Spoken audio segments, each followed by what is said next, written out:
ای هارون، ای هارون، ای دیوانه، کی عقلی تو می درآید؟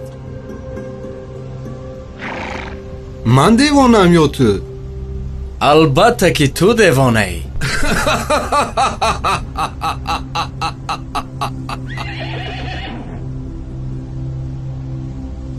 عاقل بودنت را چگونه اثبات میکنی؟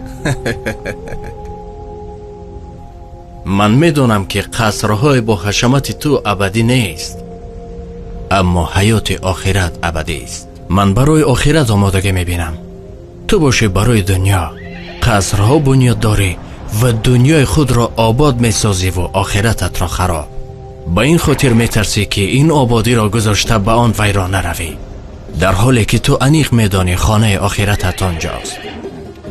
هارون، اکنون به من گوی که دیوانه است.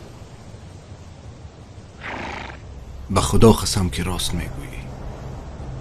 باز یگان نصیحتم کن. کتاب خدا برای تو بسنده است، با آن چنگ زن و رستگار شو.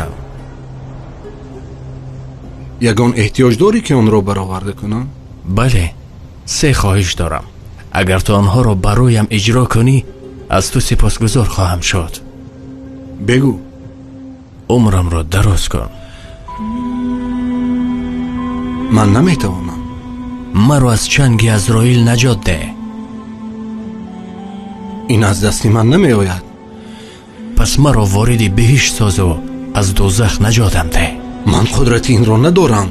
این طور که باشد تو غلام هستی نه شاه، و من از غلامان حاجت نمی پرسم.